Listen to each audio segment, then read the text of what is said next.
আসসালামু আলাইকুম। চ্যানেলের সংবাদে সবাইকে আমন্ত্রণ জানাচ্ছি আমি সোহেল ফাইসাল। আর বিস্তারিত সংবাদের শুরুতে জানিয়ে দিচ্ছি ফ্রেশ আটা ময়দা সুজি সংবাদ শিরোনামগুলো। জনগণ চাইলে কালো টাকা সাদা করার সুযোগ বাতিল করা হবে বললেন অর্থ উপদেষ্টা। চট করে বিপ্লবী বাজেট সম্ভব নয় বলে সংবাদ সম্মেলনে মন্তব্য। বাজেটে অর্থনৈতিক চ্যালেঞ্জ মোকাবেলার পথরেখা নেই মনে করে সিপিডি। অর্থনৈতিক রূপান্তরে জনগণের আকাঙ্ক্ষার পূর্ণ প্রতিফলন ঘটেনি বলে এনসিপির মূল্যায়ন। বাংলাদেশের অগ্রগতিতে জাতিসংঘ পাশে থাকবে বলে আবাসিক সমন্বয়কারীর আশ্বাস। রোহিঙ্গাদের সহায়তায় আন্তর্জাতিক সমর্থনের প্রধান উপদেষ্টার আশা। নিজের গুম হওয়ার অভিযোগ প্রসিকিউশনে জমা দিলেন বিএনপি নেতা সালাউদ্দিন আহমেদ। শেখ হাসিনা সহ আসামি 7 জন।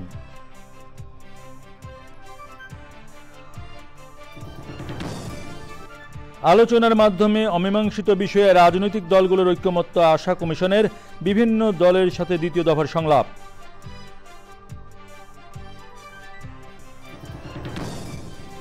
এবং বাংলাদেশ সহ বিশ্বের লাখো মুসল্লির মক্কা থেকে মিনার দিকে যাত্রার মধ্য দিয়ে হজের আনুষ্ঠানিকতা শুরু। মূল কার্যক্রম বৃহস্পতিবার।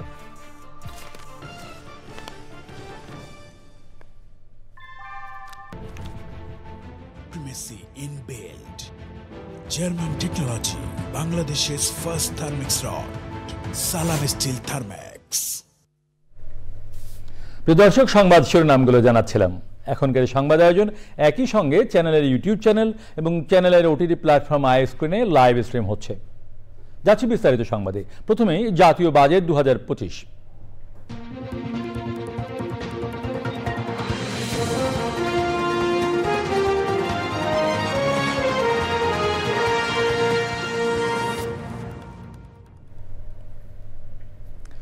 বাজেটোত্তর সংবাদ সম্মেলনে অর্থ উপদেষ্টা ডক্টর সালেউদ্দিন আহমেদ বলেছেন, কালো টাকা সাদা করার সুযোগ দিয়ে সরকার যে খুব ভালো কাজ করেছে তা নয়। মানুষ না চাইলে সুযোগটি বাতিল করা হবে। পতিত সরকারের সময়ে পাচার হওয়া অর্থ ফেরতের অগ্রগতি নিয়ে তিনি বলেন, পাচারকারীরা অনেক বুদ্ধিমান, ওই টাকা ফেরত আনা কঠিন হবে। বাজেটে বৈষম্য বিরোধী স্পিরিট একেবারেই প্রতিফলিত হয়নি বলে মানতে নারাজ অর্থ উপদেষ্টা। বললেন, চট করে বিপ্লবী বাজেট করা সম্ভব নয়। রিজভি নওয়াজের রিপোর্ট। ওসমানী স্মৃতি মিলনায়তনে উপদেষ্টা পরিষদের কয়েকজন সহকর্মী, বাংলাদেশ ব্যাংকের গভর্নর এবং অর্থ মন্ত্রণালয়ের সচিবদের নিয়ে অর্থ উপদেষ্টার বাজেটোত্তর সংবাদ সম্মেলন। শুরুতেই অতীতের সব সরকারকে ধন্যবাদ দিয়ে তিনি বলেন, আগের পদাঙ্ক অনুসরণ করে সামনে এগিয়ে যাচ্ছেন তারা। কিছুই হয়নি, আবার এক পাশে গুণগান গাইব, সেটা আমরা চাই না। আমরা চাই আমরা সাজেশন দিতে সামনের দিকে এগিয়ে যেতে চাই। খুব সহজ কিন্তু না। টাকা যারা পাচার করে তারা অত্যন্ত বুদ্ধিমান লোক, লেয়ারিং করে এমন না যে টাকা ঝাট করে পাঠিয়ে দিল আরেক জায়গায়। কালো টাকা কিন্তু এটা ঠিক কালো টাকা না। আমরা যেটা অপ্রতিষ্ঠিত টাকা কোনো কারণে যদি আপনার কাছে থাকে, শুধু ফ্ল্যাটের ব্যাপারে একটা বিধান দেওয়া হয়েছে। নিজের জমিতে করেন তখন এত দিতে হবে। দুটো দিক আছে, একটা নৈতিক দিক কালো টাকা সাদা করা, আরেকটা হলো প্র্যাকটিক্যাল দিক, টাকা পয়সা আমরা ট্যাক্স পাবো কিনা। দুই দিকেই কালো টাকাটা সাদা করার ব্যাপারে হয়তো ডেফিনেটলি কিছু ইস্যু থাকে, সেটা আমরা বিবেচনা করবো যে এটা সে করা যায় কিনা। আমরা বলছি না যে খুব ভালো জিনিস করে ফেলে যে কালো টাকা সাদা করা, এটা অনেক সময় আপনার কম্পালশন বা ইসের খাতিরে করেছে, সেটা আমরা দেখবো। যেহেতু এটা নিয়ে কথা উঠেছে, এটা আমার মনে হয় সবাই মিলে স্যার আপনারা আলাপ আলোচনা করে চিন্তা করতে পারেন স্যার এটা কি করবেন। পরিকল্পনা উপদেষ্টা বলেন, ভঙ্গুর অবস্থা থেকে বেরিয়ে আসতে মিতব্যয়ী বাজেট এবার। ঋণ নিয়ে ঋণ পরিশোধের যেই দুষ্ট চক্র, এটা থেকে বেরিয়ে আসার এক বাজেটে হবে না, অন্তত শুরুটা যেন আমরা করে যেতে পারি। বাজেটে ঘোষিত 6.5% মূল্যস্ফীতি অর্জিত হবে কিনা এমন প্রশ্নের উত্তরে গভর্নর জানান, অর্জন না হওয়ার কোনো কারণ নেই। Rizvi Nawaz, channel I, Dhaka. 2025-26 অর্থ বছরের বাজেট প্রস্তাবে প্রবৃদ্ধির পরিবর্তে সামগ্রিক উন্নয়ন এবং ভৌত অবকাঠামোর পরিবর্তে মানুষকে প্রাধান্য দেওয়ার কথা বলা হলেও চলমান অর্থনৈতিক চ্যালেঞ্জ মোকাবেলার পথরেখা নেই বলে মন্তব্য করেছে বেসরকারি গবেষণা সংস্থা সিপিডি। বৈষম্যহীন বাংলাদেশ গড়ার প্রত্যয় নিয়ে গঠিত অন্তর্বর্তী সরকারের দেওয়া বাজেট প্রস্তাবে কর্মসংস্থান বাড়ানো ও বৈষম্য হ্রাসের সুনির্দিষ্ট পদক্ষেপ নেই বলেও পর্যবেক্ষণ দিয়েছে সিপিডি। মাসুর শাকিলের রিপোর্ট। প্রতি বছরের মতো এবারও নতুন অর্থ বছরের জন্য বাজেট প্রস্তাবের পর সিপিডির বাজেট পর্যালোচনা। ধীর গতিতে হলেও সিপিডি বলেছে, অর্থনৈতিক ও রাজনৈতিক চ্যালেঞ্জের মধ্যে দেওয়া বাজেটে মূল্যস্ফীতি নিয়ন্ত্রণকে বড় লক্ষ্য প্রত্যাশা করা হলেও সেটি হয়নি। নেই অর্থনৈতিক চ্যালেঞ্জ মোকাবেলার পদক্ষেপ। একদিকে বলা হচ্ছে প্রবৃদ্ধির বাইরে সামগ্রিক উন্নয়ন এবং ভৌত অবকাঠামোর বাইরে যে মানুষের উন্নয়নের উপরে নজর দেওয়া হবে, কিন্তু এই প্রত্যয়গুলা বাজেটারি পদক্ষেপ যেগুলো নেওয়া হয়েছে সেইটার মাধ্যমে এটা প্রতিফলন ঘটানো হয়নি। এটি আমাদের একটা পর্যবেক্ষণ। কর্মসংস্থানের দাবিতে বৈষম্য বিরোধী আন্দোলনে সরকার পতনের পর অন্তর্বর্তী সরকার গঠন করা হলেও বাজেটে কর্মসংস্থান বাড়ানোর সুনির্দিষ্ট পদক্ষেপ নেই বলে পর্যবেক্ষণ তাদের। আমরা কিন্তু মনে করেছিলাম যে এখানে সুনির্দিষ্টভাবে, যেহেতু জুলাই অগাস্টের আন্দোলনে কর্মসংস্থান, বৈষম্য হ্রাস এই দুটো ছিল একটা বড় ধরনের একটা দাবি, সেখানে প্রেক্ষিতে এমপ্লয়মেন্ট গ্যারেন্টি স্কিম বা আনএমপ্লয়মেন্ট এক্সচেঞ্জ হাউস খোলা, এগুলা দিয়ে যে সুনির্দিষ্টভাবে যে যারা নাকি বেকার আছেন বা যারা নাকি প্রশিক্ষণে শিক্ষায় কর্মজগতে নেই, তাদের জন্য যে সুনির্দিষ্ট লক্ষ্য নির্দিষ্ট যে কর্মসূচি, সেটা কিন্তু আমরা দেখিনি। সংস্কার প্রতিবেদনগুলোর প্রতিফলন বাজেট প্রস্তাবে হয়নি বলেও মনে করে সিপিডি। বিভিন্ন সংস্কার কমিটি যেগুলো নাকি তাদেরকে পরামর্শ দিয়েছিলেন, সেটাকে সুসংহতভাবে একটা বিচার বিবেচনা করে বাজেটের মধ্যে সেটা কি প্রতিফলন হয়েছে সেটা কিন্তু আমরা দেখিনি। তবে কিছু ক্ষেত্রে কর কমানো, সামাজিক নিরাপত্তা খাতে বরাদ্দ বাড়ানো ও মূল্যস্ফীতি নিয়ন্ত্রণে কর অবকাশ সুবিধাকে ইতিবাচক বলে মনে করে CPD. Masur Shakil, Channel I, Dhaka. বাজেটে অর্থনৈতিক রূপান্তরের যে আকাঙ্ক্ষা জনগণের ছিল তার পূর্ণ প্রতিফলন ঘটেনি বলে জানিয়েছে জাতীয় নাগরিক পার্টি। বাজেট প্রতিক্রিয়ায় দলের আহ্বায়ক নাহিদ ইসলাম বলেছেন, কর আরোপের ক্ষেত্রে বরাবরের মতোই গরিবের উপর বোঝা চাপিয়ে দেওয়া হয়েছে। তাহবিমুল ইসলামের রিপোর্ট।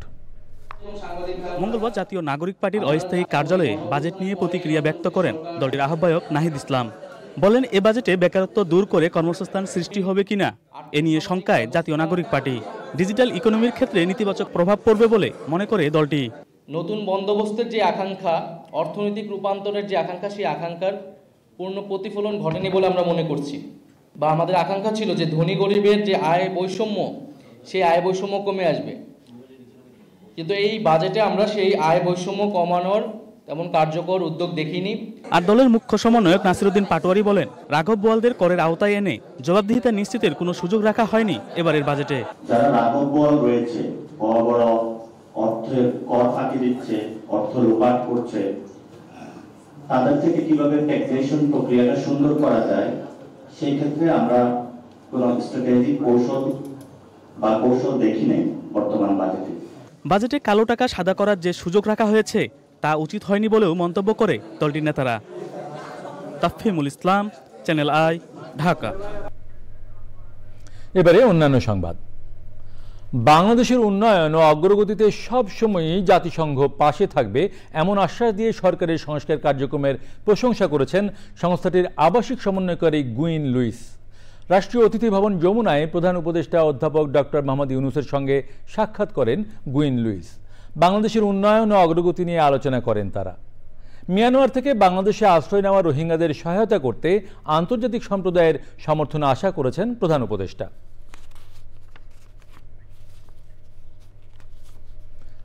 নিজের গুম হওয়ার অভিযোগ প্রসিকিউশনে জমা দিয়েছেন বিএনপির স্থায়ী কমিটির সদস্য সালাউদ্দিন আহমেদ। এতে শেখ হাসিনা সহ 7 জনকে আসামি করা হয়েছে। গুমের বিচার নিশ্চিত করে জাতির সামনে দৃষ্টান্ত স্থাপন করতে হবে বলে মন্তব্য করেছেন সালাউদ্দিন আহমেদ। আদালত অবমাননার অভিযোগে শেখ হাসিনা সহ 2 জনের বিরুদ্ধে ট্রাইব্যুনালে অভিযোগ গঠনের শুনানি 19 জুন। মাজহারুল হক মান্নার রিপোর্ট। 2015 সালের 10 মার্চ রাজধানীর উত্তরা থেকে সালাউদ্দিন আহমেদ নিখোঁজ হওয়ার 2 মাস পর 11 মে ভারতের মেঘালয়ের শিলংয়ে স্থানীয় পুলিশ তার সন্ধান পায়। ভারতের নিম্ন আদালতের রায়ে 2018 সালে খালাস পান সালাউদ্দিন। গত বছরের 5ই আগস্ট ছাত্র জনতার অভ্যুত্থানে আওয়ামী লীগ সরকারের পতন হলে প্রায় 9 বছর পর দেশে ফিরেন বিএনপি সরকারের সাবেক এই প্রতিমন্ত্রী। সকালে আইনজীবীদের সঙ্গে নিয়ে আন্তর্জাতিক অপরাধ ট্রাইব্যুনালে আসেন বিএনপি নেতা সালাউদ্দিন আহমেদ। পরে চিফ প্রসিকিউটরের কাছে নিজের গুম হওয়ার অভিযোগ জমা দেন। বিভিন্ন রকমের ব্যস্ততা এবং তথ্য উপাত্ত সংগ্রহ করতে একটু দেরি হয়েছে, যার জন্য আমি বেশ কয়েক মাস আগে যেটা করতে পারতাম সেটা আমার দেরি হয়ে গেল। আমি আন্তর্জাতিক অপরাধ আদালতে আমার নিজের মামলাটি রেকর্ড করালাম। আমার এখানে প্রাথমিকভাবে 7 জনকে আসামি করেছি। শেখ হাসিনা সহ স্বরাষ্ট্রমন্ত্রী তৎকালীন সহ আরও যারা র্যাবের এবং পুলিশের যারা জড়িত ছিল তাদের সবাইকে এখানে আসামি করা হয়েছে। তবে আরও অন্য অনেক আসামি ইনভেস্টিগেশন পর্যায়ে বেরোবে, যেগুলো আমার পক্ষে এখনও আইডেন্টিফাইড করা সম্ভব হয়নি। পত্রিকা বিজ্ঞপ্তি প্রকাশের পরও হাজির না হওয়ায় আদালত অবমাননার অভিযোগে শেখ হাসিনা সহ 2 জনের বিরুদ্ধে আদেশ দেন ট্রাইব্যুনাল। সাধারণভাবে যে নোটিশটা বাড়িতে গিয়ে জারি করা হয় সেটা জারি হয়েছে। দ্বিতীয় দফায় পত্রিকাতে নোটিশ জারি হয়েছে, তারপরেও তারা আজকে পর্যন্ত হাজির হননি। আদালত ন্যায় বিচারের স্বার্থে আরেকটা শেষ সুযোগ দিয়েছেন। আগামী 20 জুন তারিখে এই বিষয়ের উপরে শুনানি অন্তে আদালত এই বিষয়টি নিষ্পত্তি করবেন বা আদেশ দেবেন, এটা আদালত বলেছেন। এদিকে পত্রিকা বিজ্ঞপ্তি প্রকাশের পর চানখারপুলে 6 জনকে হত্যার অভিযোগে করা মামলায় পলাতক সাবেক ডিএমপি কমিশনার হাবিবুর রহমান সহ 4 জনকে 22 জুনের মধ্যে হাজির হওয়ার নির্দেশ দিয়েছেন ট্রাইব্যুনাল। মাঝফড়ক মান্না, চ্যানেল আই, ঢাকা। বাংলাদেশ জামায়াতে ইসলামের আমির ডাক্তার শফিকুর রহমান বলেছেন, জুলাই ঘোষণাপত্র ও মৌলিক সংস্কার এবং নিরপেক্ষ নির্বাচনের পরিবেশ তৈরি হলে জামায়াত যে কোনো সময় ভোটে অংশ নিতে প্রস্তুত। তবে নির্বাচন আগামী বছরের এপ্রিলের পর হওয়া যুক্তিযুক্ত হবে না বলেও মন্তব্য করেন তিনি বলেন, জাতীয় নির্বাচনের আগে স্থানীয় নির্বাচন হলেই ইসির সক্ষমতা ও নিরপেক্ষতা যাচাই করা সম্ভব হবে। প্রবাসীদের ভোটাধিকার প্রতিষ্ঠার দাবি জানান জামায়াত আমির। আক্তার হোসেনের রিপোর্ট। আপিল বিভাগের রায়ে দলের নিবন্ধন ফিরে পাওয়ায় দলের আনুষ্ঠানিক প্রতিক্রিয়া জানাতে রাজধানীতে জামায়াত ইসলামীর সংবাদ সম্মেলন। সাংবাদিক ছাড়াও অংশ নেন বিভিন্ন রাজনৈতিক দলের শীর্ষ নেতা ও ঢাকায় অবস্থানরত কূটনৈতিক মিশনের সদস্যরা। কিন্তু 2009 অনুষ্ঠানে গত 15 বছর জামায়াতের উপর নির্যাতন নিপীড়নের কথা তুলে ধরেন দলের আমির। স্মরণ করেন জুলাই অভ্যুত্থানে শহীদ ও আহতদের অবদান। আনফরচুনেটলি ফ্যাসিবাদীরা বিদায় নিয়েছে, কিন্তু ফ্যাসিজম বাংলাদেশ থেকে এখনো বিদায় নেয়নি। তার কালো ছায়া এবং ভূত এখনো জাতির ঘাড়ে রয়ে গিয়েছে। এই জন্য প্রয়োজন হবে একটি অবাধ, সুষ্ঠু এবং গ্রহণযোগ্য নির্বাচন অনুষ্ঠানের, যার মধ্য দিয়ে একটি ন্যায্য সরকার গঠিত হবে, যারা জনগণের কাছে দায়বদ্ধ থাকবে। মৌলিক সংস্কার ও সুষ্ঠু নির্বাচনের ক্ষেত্র তৈরি হলে জামায়াত যে কোনো সময় ভোটের জন্য প্রস্তুত বলে জানান তিনি। কিছু জিনিস না হলে তো সুষ্ঠু একটা নির্বাচন কোনোভাবেই প্রত্যাশা করা যায় না। আমরা সব সংস্কারের কথা বলি না, বেসিক, অত্যন্ত বেসিক 41টা পয়েন্টে আমাদের রেকমেন্ডেশন আছে, কিন্তু এই 5টার আমরা বাস্তবায়ন দেখতে চাই। ডিসেম্বর কেন, আজকেও যদি ইলেকশন আমি দেখি যে এটা আসলে সমতল মাঠ তৈরি হয়ে গেছে এবং এখন ফেয়ার ইলেকশনের পক্ষে জাতি প্রস্তুত, সকল অর্গান প্রস্তুত, সেই ইলেকশনে তো আমরা যাব, আমাদের তো যেতে কোনো সমস্যা নেই। দলের নিবন্ধন ফিরে পাওয়ার আদেশের মাধ্যমে দলীয় প্রতীক দাঁড়িপাল্লার বিষয়েও সমাধান হয়েছে বলে মনে করেন জামায়াতের আমির। কথা বলবেন। Akhtar Hossain, channel I, Dhaka. সংবিধানের 70 অনুচ্ছেদ নিয়ে ঐক্যমত্য কমিশনের প্রস্তাবিত সুপারিশে সংসদে আস্থা ভোট এবং অর্থ বিল ছাড়া সব বিষয়ে সংসদ সদস্যরা নিজ দলের বিপক্ষে স্বাধীনভাবে মতামত দিতে পারবেন। জাতীয় ঐক্যমত কমিশনের আমন্ত্রণে দ্বিতীয় দফার সংলাপে বিষয়ভিত্তিক আলোচনায় অংশগ্রহণকারী রাজনৈতিক দলগুলো এমন মত দিয়েছে, তবে ভিন্ন মত রয়েছে। আলোচনার মাধ্যমে অমীমাংসিত বিষয়ে দলগুলোর ঐক্যমত্যে পৌঁছবে বলে কমিশনের আশা। জান্নাতুল বাকিয়া, কেকার রিপোর্ট। সংস্কার প্রস্তাব নিয়ে দ্বিতীয় দফার প্রথম দিনের আলোচনায় জাতীয় ঐক্যমত কমিশন 30টি রাজনৈতিক দলকে আমন্ত্রণ জানায়। বিষয়ভিত্তিক আলোচ্য সূচিতে ছিল সংবিধানের 70 অনুচ্ছেদ, নারী আসন এবং নির্বাচন ব্যবস্থা সংস্কারে কমিশনের সুপারিশে তত্ত্বাবধায়ক ব্যবস্থা ও তার মেয়াদকালে জাতীয় ও স্থানীয় নির্বাচন। আমরা স্থানীয় সরকার নির্বাচনটা কোনোভাবেই অন্তর্বর্তীকালীন সরকারের অধীনে হোক সেটা আমরা চাই না, এবং সেটাতে জাতীয় ঐক্যমত্য হয়নি কখনো। আর তত্ত্বাবধায়ক সরকারের মেয়াদ সংক্রান্ত এখানে একটা প্রস্তাব দেখেছি যেটা 4 মাস, এখানে আমাদের দলীয় অবস্থান হচ্ছে যেটা 3 মাস হওয়া উচিত। কেয়ারটেকার সরকারের অধীনে স্থানীয় সরকার এবং জাতীয় সরকারের নির্বাচন হইতে হবে। বিকেলের আলোচনায় নারী আসনের জাতীয় ঐক্যমত কমিশনের প্রস্তাবিত নিম্নকক্ষে নারীদের জন্য ঘূর্ণায়মান পদ্ধতির বিরোধিতা করে বিএনপি সহ কয়েকটি দল। কোনো দল প্রস্তাব দিচ্ছে, আমরা এটা ভেবে দেখছি যে স্থানীয় এই তত্ত্বাবধায়ক সরকারের মেয়াদ 4 মাসের জায়গায় 6 মাস হতে পারে কিনা স্থানীয় সরকার নির্বাচনে দেওয়ার ক্ষেত্রে। এই ব্যাপারে এখনো আলোচনা হয় নাই, কিন্তু স্থানীয় সরকার নির্বাচন দল নিরপেক্ষ সরকারের অধীন হওয়া উচিত, এই ব্যাপারে আমরা একমত আছি। বিএনপি জানিয়েছে সংরক্ষিত 50টি থেকে বাড়িয়ে 100টি নারী আসনের পক্ষে তারা। তবে এনসিপি সংরক্ষিত নয়, নারী আসনে সরাসরি নির্বাচন চেয়েছে। ন্যূনতম 25% জাতীয় সংসদে নারী নেতৃত্ব, নারী জনপ্রতিনিধি থাকবে এবং সেটা সরাসরি ভোটের মাধ্যমে, নির্বাচনের মাধ্যমে তারা আসবেন, কোনো সিলেকশনের মাধ্যমে বা সংরক্ষিত আসনের মাধ্যমে না। ঐক্যমত কমিশনের সহসভাপতি জানান, জুলাই সনদ তৈরিতে তারা অঙ্গীকারাবদ্ধ। সময়ের স্বল্পতার বিবেচনায় আমরা জুলাই মাসের মধ্যে যে সনদ তৈরি করতে চাচ্ছি সেই সনদে কোনটা অন্তর্ভুক্ত থাকবে কোনটা থাকবে না সেটা আমাদের সিদ্ধান্ত নিতে হবে। মঙ্গলবারের আলোচনায় গণফোরাম সহ কয়েকটি বাম দল বলেছে, নির্বাচিত সরকার ছাড়া অন্তর্বর্তী সরকার সংবিধান সংশোধন এবং পুনর্লিখন করতে পারবে না। জান্নাতুল বাকিয়া কেকা, চ্যানেল আই, ঢাকা। আইন উপদেষ্টা ডক্টর আসিফ নজরুল বলেছেন, রাজনৈতিক দলগুলো যেভাবে একমত পোষণ করবে সেভাবেই সংস্কার করা হবে। চলতি বছরের আগস্টের মধ্যে আশু বাস্তবায়নযোগ্য সংস্কার শেষ হবে। শেখ হাসিনার বিরুদ্ধে আনুষ্ঠানিক বিচার শুরু হওয়ায় তাকে গ্রেপ্তারে রেড অ্যালার্ট জারির বিষয়ে তিনি আশাবাদী। মইনুল হাসানের রিপোর্ট। রাজধানীর বিচার প্রশাসন প্রশিক্ষণ ইনস্টিটিউটে ফৌজদারি কার্যবিধি সংশোধনী অধ্যাদেশ 2025-এর খসড়ার উপর মতবিনিময় সভা। যোগ দেন আইন উপদেষ্টা সহ জ্যেষ্ঠ আইনজীবীরা। আলোচনায় প্রাধান্য পায় ফৌজদারি আইনের নানা দিক, প্রাসঙ্গিক কিছু আইনের ধারা পরিবর্তনেরও পরামর্শ দেন বক্তারা। সভা শেষে সংস্কার নিয়ে বিভিন্ন মহলে ওঠা নানা প্রশ্নের জবাব দেন আইন উপদেষ্টা। শতাধিক আশু বাস্তবায়ন সংস্কার আমরা আইডেন্টিফাই করেছি। আমরা সাইবার সুরক্ষা আইনের অ্যামেন্ডমেন্ট করেছি, আমরা আপনার নারী ও শিশু নির্যাতন দমন আইন করেছি, আমরা পাওয়ার অফ অ্যাটর্নির ক্ষেত্রে বিধান চেঞ্জ করেছি, আমরা জুডিশিয়াল সার্ভিসে নিয়োগের বিধিমালা যে সেটা চেঞ্জ করতে যাচ্ছি। আমরা খুব অচিরেই লিগ্যাল এইড সার্ভিস অ্যাক্ট আছে এবং সিআরপিসি আপনারা আজকে শুনলেন সেটা করতে যাচ্ছি। গুম আইনের উপর 2টা কনসালটেশন হয়েছে। এই যে কয়েকটা আইনের কথা বললাম এগুলি কিন্তু আগামী 1 মাসের মধ্যে সম্পন্ন হয়ে যাবে। রাজনৈতিক দলগুলোর ঐক্যমত ছাড়া সরকার সংবিধান পরিবর্তনের সিদ্ধান্তে যাবে না। যে সমস্ত সংস্কারের ক্ষেত্রে রাজনৈতিক দলের ঐক্যমত্য প্রয়োজন, প্রধানত সংবিধান পরিবর্তন বিষয়ক, সেই সমস্ত ক্ষেত্রে আমরা ওয়েট করছি। জুলাই চার্টার সম্পন্ন হয়ে গেলে, যেটা আমরা আশা করি জুলাই মাসে হয়ে যাবে, সেটার ভিত্তিতে আমরা সেই ধরনের বড় ধরনের সংস্কার বা সংবিধানের সাথে ইনভলভ আছে সেই ধরনের সংস্কার আমরা করতে পারবো বলে আশা করি। আইন সংস্কার ও বিচার ব্যবস্থায় এমন সংস্কার করে যেতে চান তারা যেন আগামীতে কেউ স্বৈরাচার হয়ে উঠতে না পারে। Monirul Hasan, channel I, Dhaka.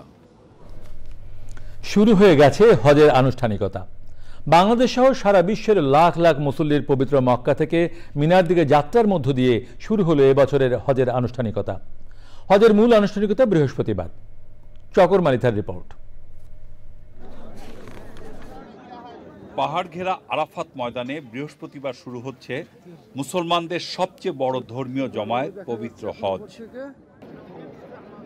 এবছর বিশ্বের প্রায় 23 লাখ মুসল্লি হজ পালনের জন্য এরই মধ্যে জড়ো হয়েছেন পবিত্র নগরী মক্কায়। এদের মধ্যে 87,000-এর বেশি বাংলাদেশি। পবিত্র কাবা শরীফ তাওয়াফ করা, সাফা মারোয়া পর্বত সাই করা এবং মসজিদুল হারামে নামাজ আদায় সহ ইবাদতে মশগুল ছিলেন এইসব মুমিন মুসলমানরা। সুশৃঙ্খল এবং শান্তিপূর্ণ পরিবেশে হজের নিশ্চয়তা দিয়েছে সৌদি সরকার। নিয়ম অনুযায়ী আজ মসজিদুল হারামে এশার নামাজের পর মিনার উদ্দেশ্যে হাজিদের রওনা হওয়ার কথা। ভোগান্তি এড়াতে অনেকে আসরের নামাজ আদায় করেই কাবা শরীফ থেকে 9 কিলোমিটার দূরে মিনার পথে রওনা হয়েছেন। বৃহস্পতিবার ফজরের নামাজের আগ পর্যন্ত অব্যাহত থাকবে মিনার পথে আল্লাহর মুমিনদের এই যাত্রা। মিনায় পৌঁছে 5 ওয়াক্ত নামাজ আদায় সহ ইবাদত বন্দেগীতে মশগুল থাকবেন তারা। বৃহস্পতিবার মিনায় ফজরের নামাজ আদায় করে হজের মূল আনুষ্ঠানিকতা পালনের জন্য হাজিরা রওনা হবেন পবিত্র আরাফাত ময়দানের দিকে। শকর মালিথা, চ্যানেল আই। এবারে কনকাফ্রিজ কোরবানির হাটের খবর।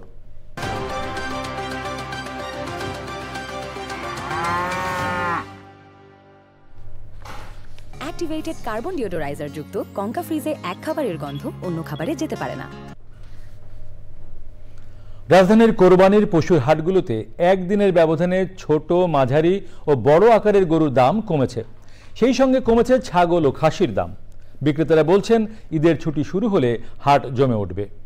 পছন্দের পশু কিনতে আরেকটু সময় নিতে চান ক্রেতারা। শাকির আদনানের রিপোর্ট। পবিত্র ঈদুল আজহার আর মাত্র কয়েকদিন বাকি। এরই মধ্যে দেশের বিভিন্ন প্রান্ত থেকে গরু ছাগল এসে রাজধানীর কোরবানির হাটগুলো পূর্ণতা পেয়েছে। তেজগাঁওয়ের হাটে একদিনের ব্যবধানে সব আকারের গরুর দাম কমেছে 10,000 থেকে 50,000 টাকা পর্যন্ত। 20টা গরু আনছি কিন্তু ক্রেতা নাই, খুবই কম ক্রেতা।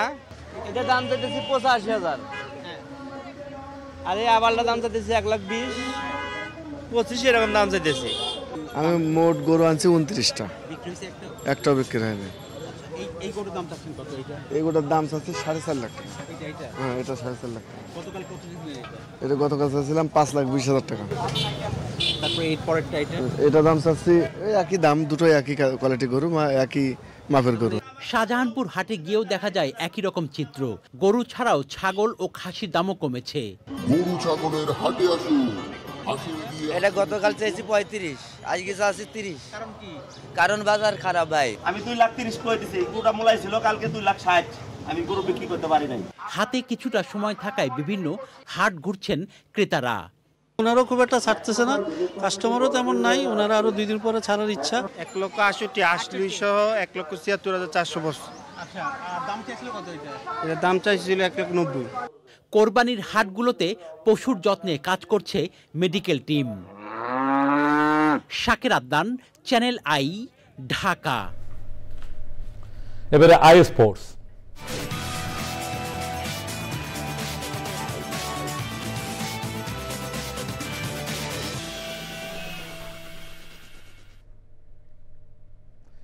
খেলাধুলার সব আপডেট নিয়ে আই স্পোর্টসে আছেন রাহুল। যাচ্ছি তার কাছে। সোহেল, আপনাকে ধন্যবাদ। দর্শক সবাইকে স্বাগত আজকের আই স্পোর্টসে। আর শুরুতেই জানাবো বাংলাদেশ ফুটবল দলের আপডেট। আন্তর্জাতিক প্রীতি ম্যাচে বুধবার সন্ধ্যায় ভুটানের মুখোমুখি হবে বাংলাদেশ। ঘরের মাঠের ম্যাচে প্রথমবারের মতো খেলবেন হামজা চৌধুরী এবং ফাহমিদুল। একাদশে তাদের থাকা নিশ্চিত করেছেন হেড কোচ হেভিয়ার ক্যাবরেরা। ওদিকে ভুটানের বিপক্ষে ম্যাচ দিয়ে এশিয়ান কাপের সেরা প্রস্তুতি নিতে চান অধিনায়ক জামাল ভুঁইয়ারা। 10 জুন এএফসি এশিয়ান কাপ বাছাইয়ে সিঙ্গাপুরের বিপক্ষে খেলবে বাংলাদেশ। সেই খবর জানাচ্ছেন আদিল আহমেদ শান। সংস্কার হওয়া জাতীয় ফুটবল স্টেডিয়ামে বাংলাদেশ টিমের এএফসি এশিয়ান কাপের প্রস্তুতি। তার আগে ভুটানের বিপক্ষে নিজেদের ঝালিয়ে নেয়ার মিশন কোচ হাভিয়ার ক্যাবরেরার শিষ্যদের। প্রীতি ম্যাচে ভক্তদের বাড়তি আগ্রহ বেড়েছে হামজা চৌধুরী ও ফাহমিদুলের খেলা নিশ্চিতের পর। Preparing for the big game against Singapore and tomorrow having a very interesting challenge that we believe is the perfect test. In normal conditions, I think you will be able to see Fahamedul tomorrow for some time. Bhutan ম্যাচের আগেই ঢাকায় Canadian প্রবাসী সমিত সোম পৌঁছালেও তার খেলা দেখতে অপেক্ষা করতে হবে 10 জুন পর্যন্ত। বাংলাদেশ ভুটানের প্রি ম্যাচ কনফারেন্সে সাংবাদিকদের ঢল দেখে অবাক অধিনায়ক জামাল। নিজ দলের মধ্যে সাবেক চ্যাম্পিয়ন ফ্রান্সের ছায়া দেখছেন তিনি। যেটা আমি প্রথমে দেখছি এত জার্নালিস্ট, তো আমার খুব ভালো লাগছে। বাট এখন দেখতেছি আস্তে আস্তে মানে এই নাম্বার বাড়তেছে করে এটা দেশের জন্য ভালো হবে। সবচেয়ে বেস্ট এক্সাম্পল হচ্ছে ফ্রান্স টিম, ম্যাক্সিমাম প্লেয়ার বাইরের, সো আর ওরা ওয়ার্ল্ড কাপ চ্যাম্পিয়ন হয়ে গেছে। জাতীয় ফুটবল স্টেডিয়ামের টুকটাক কাজ এখনো বাকি। আর বুধবার দিনভর রয়েছে বৃষ্টির চোখ রাঙানি। নতুন ঘাসের সঙ্গে জামাল হামজারা কতটুকু মানিয়েছেন তা দেখা যাবে ভুটানের বিপক্ষে। ওদিকে সফরকারীরাও ইয়েমেনের বিপক্ষে সব শেষ করেছে ড্র। আর বাংলাদেশের বিপক্ষে 2024-এর সেপ্টেম্বরের জয় তাদের দিচ্ছে বাড়তি অনুপ্রেরণা। বাংলাদেশ ভুটান ম্যাচটি শুরু হবে সন্ধ্যা 7টায়। অপেক্ষার পালা শেষ, ফুটবলের নতুন যুগে আমাদের বাংলাদেশ। হামজা ফাহমিদুলরা এএফসি ম্যাচের আগেই খেলতে চলেছেন ভুটানের ম্যাচে, আর সেই পয়সা উসুল ম্যাচ দেখতে প্রস্তুত বাংলাদেশের দর্শকরা। জাতীয় ফুটবল স্টেডিয়াম থেকে আদিল আহমেদ শান, চ্যানেল আই, ঢাকা। যাচ্ছে অন্যান্য সংবাদে। স্বরাষ্ট্র উপদেষ্টা জানিয়েছেন, ঈদ যাত্রা নির্বিঘ্ন করতে বিশেষ ব্যবস্থা নেওয়া হয়েছে। যাত্রী হয়রানি বন্ধ, গণপরিবহনে অতিরিক্ত ভাড়া আদায়, ফিটনেসবিহীন ও অনভিজ্ঞ চালক দিয়ে গাড়ি চালানো নিয়ন্ত্রণ করা হবে। ডাকাতি নিয়ন্ত্রণে বাসের যাত্রীদের তোলা হবে ছবি। স্বরাষ্ট্র মন্ত্রণালয়ের মালিক শ্রমিক প্রতিনিধিদের নিয়ে বৈঠক শেষে স্বরাষ্ট্র উপদেষ্টা আরও বলেন, 10 দিনের ছুটিতে আইন শৃঙ্খলা পরিস্থিতি নিয়ন্ত্রণে বিশেষ ব্যবস্থা নেওয়া হয়েছে। পরিবহন শ্রমিক সমন্বয়কারী শিমুল বিশ্বাস বলেন, পুলিশ রাজনৈতিক পরিচয় কিংবা অন্য কোনোভাবে পরিবহনের চাঁদাবাজি বন্ধে ব্যবস্থা নেওয়া হবে।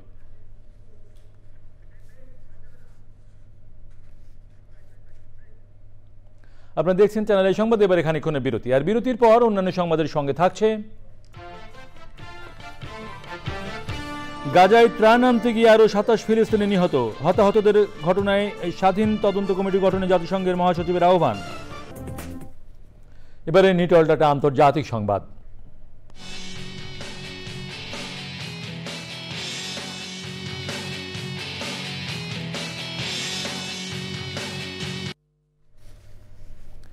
গাজার রাফায় আবারও ত্রাণ আনতে গিয়ে ইসরায়েলি হামলায় প্রাণ হারিয়েছে 27 ফিলিস্তিনি। ত্রাণ দেওয়ার কাজে নিয়োজিত যুক্তরাষ্ট্রের বিতর্কিত সংস্থা গাজা মানবিক ফাউন্ডেশন GHF। এ নিয়ে গত 8 দিনে ত্রাণ আনতে গিয়ে নিহত 102 জন আর আহত হয়েছেন প্রায় 500 জন। এ ঘটনায় স্বাধীন তদন্ত কমিটি গঠনের আহ্বান জানিয়েছেন জাতিসংঘ মহাসচিব অ্যান্তনিও গুতেরেস। এছাড়া গত 24 ঘন্টায় ইসরায়েলি হামলায় 40 ফিলিস্তিনি নিহত ও 208 জন আহত হয়েছে। গাজায় ইসরায়েল যুদ্ধাপরাধ করেছে, এ নিয়ে কোনো সন্দেহ নেই বলে মন্তব্য করেছেন যুক্তরাষ্ট্রের পররাষ্ট্র দপ্তরের সাবেক মুখপাত্র ম্যাথু মিলার।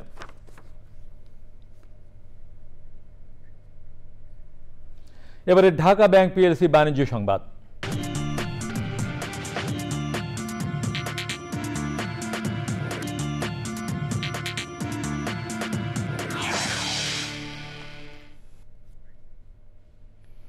ঢাকা স্টক এক্সচেঞ্জে আজ লেনদেনের নিম্নমুখী প্রবণতা দেখা গেছে। আগের কার্যদিবসের চেয়ে ডিএসএক্স সূচক 24 পয়েন্ট কমে 4664 পয়েন্টে দাঁড়িয়েছে। কমেছে বেশিরভাগ কোম্পানির শেয়ারের দাম।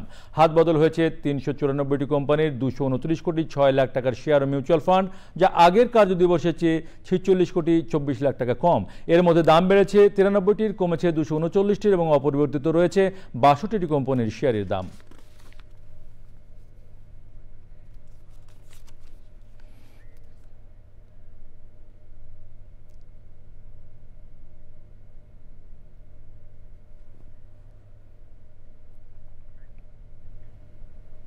আপনারা দেখছেন চ্যানেল আই সংবাদ। সংবাদে আবারও খানিকক্ষণের বিরতি, আর বিরতির পর অন্যান্য সংবাদের সঙ্গে থাকছে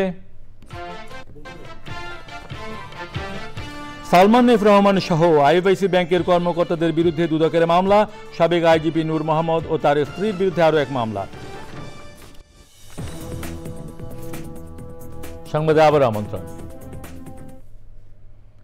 সালমান এফ রহমান সহ আইএফআইসি ব্যাংকের কর্মকর্তাদের বিরুদ্ধে মামলা করেছে দুদক।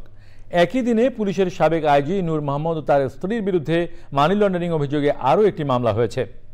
এনামুল কবির রূপমের রিপোর্ট। তদন্তকারী দুদক কর্মকর্তার অভিযোগ, বেক্সিমকো গ্রুপ ও আইএফআইসি ব্যাংকের চেয়ারম্যান সালমান এফ রহমান সহ আরও 21 জনের যোগসাজশে নাম সর্বস্ব কোম্পানির নামে আইএফআইসি ব্যাংক থেকে 1100 কোটি টাকা তুলে বিদেশে পাচার করেছেন। জনাব সালমান ফজলুর রহমান, জনাব আহমদ শায়ান ফজলুর রহমান, আলমগীর আলম চৌধুরী ব্যবস্থাপনা পরিচালক, glowing construction and engineering limited, IFIC ব্যাংকের কর্মকর্তা সহ মোট 22 জনের বিরুদ্ধে দুর্নীতি প্রতিরোধ আইন 1947 সংশ্লিষ্ট ধারায় একটি মামলা রুজুর সিদ্ধান্ত গৃহীত হয়েছে। পুলিশের সাবেক আইজি নূর মোহাম্মদ, তার স্ত্রী ইসমতারা বেগমের বিরুদ্ধে অবৈধ সম্পদ অর্জন এবং সন্দেহজনক 18 কোটিরও বেশি টাকা লেনদেনের অভিযোগে আরও একটি মামলা দায়ের করেছে দুদক। Enamul Kabir Rupam, channel I, Dhaka. অনতিবিলম্বে শপথের আয়োজন না করলে ঢাকাবাসীকে সাথে নিয়ে শপথের আয়োজন করে মেয়রের দায়িত্ব গ্রহণ করবেন বলে জানিয়েছেন বিএনপি নেতা ইশরাক হোসেন। মঙ্গলবার বিকেলে নগর ভবনে ইশরাক সমর্থকদের অবস্থান কর্মসূচিতে অংশ নিয়ে ইশরাক জানান, মেয়রের চেয়ারে কে বসবে তা নির্ধারণ করবে ঢাকার জনগণ। এ সময় সরকারকে পক্ষপাতদুষ্ট উল্লেখ করে ইশরাক জানান, কোর্টে রায় দিলেও সরকার ষড়যন্ত্র করে শপথে বাধা সৃষ্টি করছে।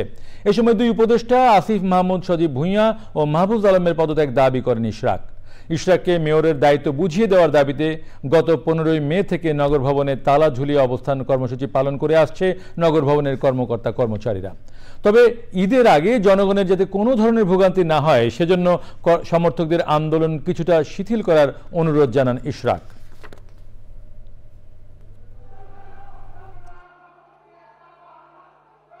আপনারা যদি অবিলম্বে শপথ গ্রহণের অনুষ্ঠানের ব্যবস্থা না করেন তাহলে ঢাকা শহরের দক্ষিণের ভোটারদেরকে সাথে নিয়ে আমি নিজেই শপথ করে আমি আমার চেয়ার গ্রহণ করব এবং নগর ভবন কিভাবে চলবে সেটা ঢাকাবাসী নির্ধারণ করবে। কোনো বহিরাগত উপদেষ্টা বা বহিরাগত কোনো প্রশাসক দিয়ে এই নগর ভবন পরিচালনা করতে দেওয়া হবে না, হবে না, হবে না। পার্বত্য চট্টগ্রামের সশস্ত্র বিচ্ছিন্নতাবাদী সংগঠন কুকিচেন ন্যাশনাল ফ্রন্ট KNF এর পোশাক তৈরির কাপড় সরবরাহের অভিযোগে চট্টগ্রামের মোহরায় ওয়েল কম্পোজিট নেট লিমিটেডের পরিচালক তারিকুল ইসলাম সহ 4 জনকে আটক করেছে পুলিশ। চাঁদগাঁও থানার ভারপ্রাপ্ত কর্মকর্তা বলেন, KNF এর পোশাক তৈরির জন্য কাপড় সরবরাহে এই কারখানায় সংশ্লিষ্টতা পাওয়ার পর সোমবার রাতে তাদের আটক করা হয়।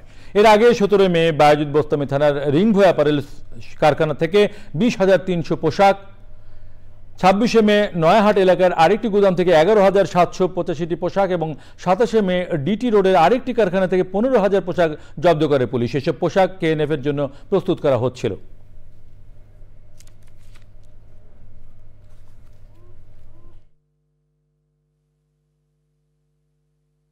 অভিযান পরিচালনা করে আমরা 4 জনকে অ্যারেস্ট করে নিয়ে আসি এবং তাদের হেফাজতে থাকা কিছু কমলা রঙের কিছু কাপড় সন্দিগ্ধ হিসেবে আমরা নিয়ে আসছি। সেটা বিস্তারিত তাদেরকে আমরা জিজ্ঞাসাবাদ করে জানতে পারি যে তারা ওই কাপড়টা সাপ্লাই করেছে, যার জন্য ওই মামলায় তাদেরকে অ্যারেস্ট দেখানো হয়েছে। এখন বায়েজিদ থানায় যে কাপড়গুলি আগে উদ্ধার হয়েছে, যে মামলাটা হচ্ছে, ওই মামলার কাপড়টা এরা সাপ্লাই দিচ্ছে। KNF সংস্থাকে আমরা তাদের সাথে আমাদের কোনো ডিলিংসও হয় নাই, তাদের কোনো অর্ডারও আমরা নিই নাই। তাহলে এই ফেব্রিক্স দিয়ে এই ভদ্রলোক, এই কোম্পানি KNF এর ড্রেস বানাচ্ছে, এটা তো আমরা জানতাম না। 2 নাম্বার হচ্ছে কি, আমরা যে প্রিন্ট করছি সেই প্রিন্ট যদি KNF এর হয়ে থাকে তাহলে আমরা তো এটা বানাইতামই না, কারণ আমরা দেশদ্রোহী কোনো কাজে সাথে সম্পৃক্ত হওয়ার প্রশ্নই ওঠে না। সংবাদে আবারও খানিকক্ষণের বিরতি নিচ্ছি। সংবাদে আরও একবার আমন্ত্রণ। ইটালির ভেনিসে মর্যাদাপূর্ণ প্রবাস জীবন ও পরকালীন উন্নতি শীর্ষক সেমিনার হয়েছে। সেমিনারে প্রধান অতিথি ছিলেন ঢাকা ইন্টারন্যাশনাল ইউনিভার্সিটির সহকারী অধ্যাপক ইমতিয়াজ আহমেদ সজল, বিশেষ অতিথি ডাক্তার সাজ্জাদ তিশাদ। আয়োজকরা জানান, অভিবাসীদের মাঝে নৈতিকতা, স্বাস্থ্য সচেতনতা ও শিক্ষা বিষয়ক ধারণা ছড়িয়ে দিতে এ ধরনের সেমিনারের আয়োজন করা হয়েছে। অনুষ্ঠানে মাওলানা আরিফ মাহমুদের সভাপতিত্বে আরও ছিলেন ইটালির নাগরিক সেবা ও কমার্শিয়াল অ্যাসিস্ট্যান্ট কামরুল হাসান, তরুণ গবেষক আবদুল্লাহ সম্রাট ও অন্যরা।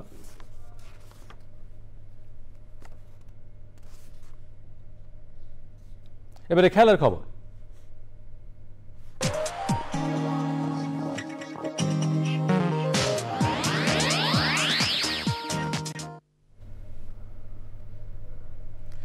বিশ্বকাপ ফুটবলের বাছাই পর্বে সামনের 2টি ম্যাচের জন্য অনুশীলন শুরু করেছে ব্রাজিল। নতুন কোচ কার্লো আনচেলত্তির অধীনে এটি ব্রাজিল দলের প্রথম প্র্যাকটিস সেশন। 5 বারের বিশ্ব চ্যাম্পিয়নের কনমেবল অঞ্চলের বাছাইয়ে এই সপ্তাহে ইকুয়েডর ও প্যারাগুয়ের সাথে গুরুত্বপূর্ণ 2টি ম্যাচে মাঠে নামবে। 21 পয়েন্ট নিয়ে গ্রুপের 4র্থ স্থানে থাকা ব্রাজিলের জন্য 2টি ম্যাচেই জয় পাওয়া প্রয়োজন। এর সাথে শেষ করছি এখনকার সংবাদ। সব শেষে ফ্রেশ আটা ময়দা সুজি সংবাদ শিরোনামগুলো জানিয়ে দিচ্ছি আরও একবার। জনগণ চাইলে কালো টাকা সাদা করার সুযোগ বাতিল করা হবে বললেন অর্থ উপদেষ্টা। চট করে বিপ্লবী বাজেট সম্ভব নয় বলে সংবাদ সম্মেলনে মন্তব্য। বাজেটে অর্থনৈতিক চ্যালেঞ্জ মোকাবেলার পথরেখা নেই মনে করে সিপিডি। অর্থনৈতিক রূপান্তরে জনগণের আকাঙ্ক্ষার পূর্ণ প্রতিফলন ঘটেনি বলে এনসিপির মূল্যায়ন। বাংলাদেশের অগ্রগতিতে জাতিসংঘ পাশে থাকবে বলে আবাসিক সমন্বয়কারীর আশ্বাস, রোহিঙ্গাদের সহায়তায় আন্তর্জাতিক সমর্থনে প্রধান উপদেষ্টার আশা। নিজের গুম হওয়ার অভিযোগ প্রসিকিউশনে জমা দিলেন বিএনপি নেতা সালাউদ্দিন আহমেদ, শেখ হাসিনা সহ আসামি 7 জন।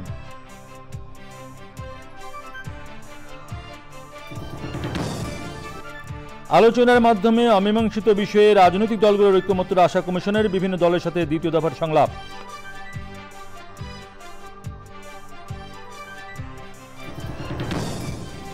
এবং বাংলাদেশ সহ বিশ্বের লাখো মুসল্লির মক্কা থেকে মিনার দিকে যাত্রার মধ্য দিয়ে হজের আনুষ্ঠানিকতা শুরু, মূল কার্যক্রম বৃহস্পতিবার।